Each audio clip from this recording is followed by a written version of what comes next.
Which of the following bonds is/are present in NH4 ion या NH4 positive? NH4 positive में हमें coordinate covalent bond मिलता है और कोवेलेंट बॉन्ड मिलता है, आयनिक बॉन्ड नहीं मिलता, इसलिए जो इसका करेक्ट आंसर है वो है C, that is 1 and 2. Next question, which of the following properties is true for ionic compounds? इसका करेक्ट आंसर है they dissolve in polar solvents and conduct electricity in molten form. They are malleable in ductile, wrong है, metals malleable और ductile होते हैं. They have low melting and boiling points, ये भी wrong है, इनका melting and boiling point high होता है. They are brittle and dissolve easily in non polar solvents, wrong है, वो पोलर सॉल्वेंट्स में डिजॉल्व होते हैं. Next question, the dot and cross structure for the molecule of hydrogen sulphide is. हमें hydrogen और sulphur दोनों के एटॉमिक नंबर्स गिवन है, तो हम सल्फर के सबसे पहले इलेक्ट्रॉनिक कॉन्फ़िगरेशन लिखते हैं, that is 1s2 2s2 2p6 3s2 3p4. Total कितने वैलेंस इलेक्ट्रॉन नजर आ रहे हैं सल्फर के? 6. तो कौन सी डायग्राम है जिसमें हमें सल्फर के 6 वैलेंस इलेक्ट्रॉन दिख रहे हैं? वो सिर्फ और सिर्फ डी में है, और सल्फर अपना ऑक्टेट कंप्लीट कर रहा है, और यहाँ पे सल्फर के वैलेंस इलेक्ट्रॉन कितने नजर आ रहे हैं? 1 2 3 4 5 6. बाकी सब में हमें या तो ज़्यादा दिख रहे हैं 6 से इलेक्ट्रॉन, या 6 से कम दिख रहे हैं. सी में 5 दिख रहे हैं, 1 2 3 4 5, तो ये रॉन्ग हो गया. बी में 2 दिख रहे हैं, ये भी रॉन्ग हो गया. और ए के अंदर हमें कितने दिख रहे हैं? टोटल 8, 1 2 3 4 5 6 7 8, तो ये भी रॉन्ग हो गया. इसलिए जो हमारा करेक्ट आंसर है वो है डी.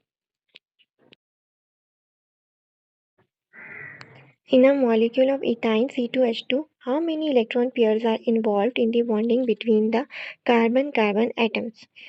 ये इथाइन का मॉलिक्यूल है, इसमें हमें नजर आ रहा है कार्बन कार्बन एटम्स के दरमियान 3 इलेक्ट्रॉन पेयर्स इन्वॉल्व है, इसलिए जो इसका हमारा करेक्ट आंसर है वो B, that is 3. Next question, read the given characteristics. Usually dissolve in water, carry partial charges on atoms, uneven distribution of electrons. Based on the given characteristic, an example of polar covalent molecule is. Polar कहा है, ए और B क्या है? Non polar है. क्यों? क्योंकि similar atoms के दरमियान है, होमो एटम्स के दरमियान है, तो ये दोनों नॉन पोलर की एग्जांपल्स है. सी इसका करेक्ट आंसर है, क्योंकि ये सिमिलर एटम्स के दरमियान नहीं है, दो डिफरेंट टाइप्स ऑफ एटम्स के दरमियान है, इसलिए एलिमेंट्स भी डिफरेंट है. ठीक है, इसलिए जो इसका करेक्ट आंसर है वो है C, that is hydrogen sulphide. और डी भी करेक्ट नहीं है. क्यों? डी आयनिक कंपाउंड की एग्जांपल है, जो लॉस और गेन ऑफ इलेक्ट्रॉन की वजह से बनता है. Next question, in the given dot and cross structure of magnesium chloride, magnesium ion is bounded to two chloride ions by ionic bond. इसका करेक्ट आंसर है. क्यों? हमें नजर आ रहा है क्लोराइड ने एक एक इलेक्ट्रॉन गेन किया है और मैग्नीशियम ने 2 इलेक्ट्रॉन लूज किए. और हमें एज वी नो कि ना the bond form due to the complete transfer of electron from one atom to another is called ionic bond. Therefore इसका जो करेक्ट आंसर है वो है A, that is ionic bonds. The tendency of an element to have 8 electrons in its valence shell, either by gaining, losing, or sharing electrons to attain an electronic configuration of the nearest noble gas, is called octet rule. इसका correct answer A है, that is octet rule. 8 electrons, octet rules. Next question. Which of the following statement is false about polar covalent compounds? Polar covalent compounds क्या होते हैं? 2 different items के दरमियान बनते हैं, इसलिए उनकी इलेक्ट्रोनेगेटिविटी का डिफरेंस कभी भी 0 नहीं हो सकता, कुछ ना कुछ होगा. ठीक है, तो इसलिए ये रॉन्ग था, बाकी सारे स्टेटमेंट्स करेक्ट है. That is they dissolve completely in water, they carry partial positive and negative charges, they have an equal sharing of electron between bounded atoms. तो जो इसका करेक्ट आंसर है वो बी, जो कि फॉल्स स्टेटमेंट है, that is they show electronegativity difference as 0. Next question. Which of the following bonds is present between copper atom and that allow copper to conduct electricity? Metallic bond होता है और उनके पास free electrons होते हैं, ठीक है, जिसकी वजह से वो इलेक्ट्रिसिटी कंडक्ट करते हैं. तो इसका करेक्ट आंसर है B, that is metallic bond.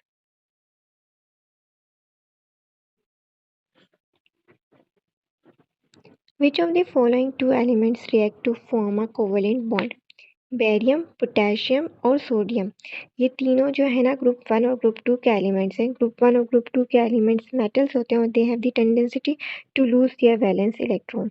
तो ये यूजुअली क्या बनाते हैं, आयनिक बॉन्ड्स बनाते हैं। इसलिए जो हमारा इसका करेक्ट आंसर है वो H&S है, हाइड्रोजन सल्फाइड। हमें पता है वो पोलर कोवलेंट बॉन्ड की एग्जाम्पल है, इसलिए जो इसका करेक्ट आंसर है वो है C।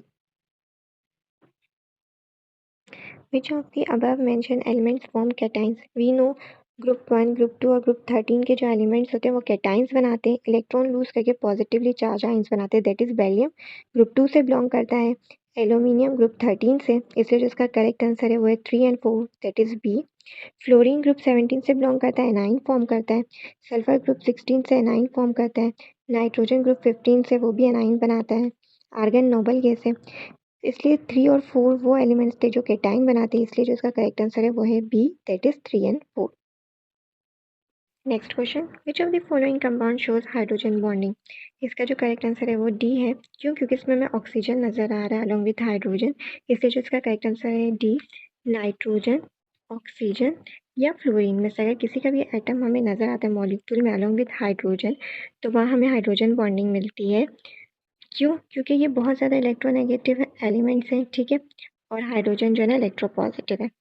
The small size and high partial positive charge on hydrogen atom enable it to attract highly electronegative nitrogen, oxygen or fluorine atom of the other molecule. So the partially charged hydrogen atom of one molecule attract and form a bond with the partially negatively charged atom of other molecule. The bonding is called hydrogen bonding. ठीक है, इसलिए जो इसका correct answer है वो है D.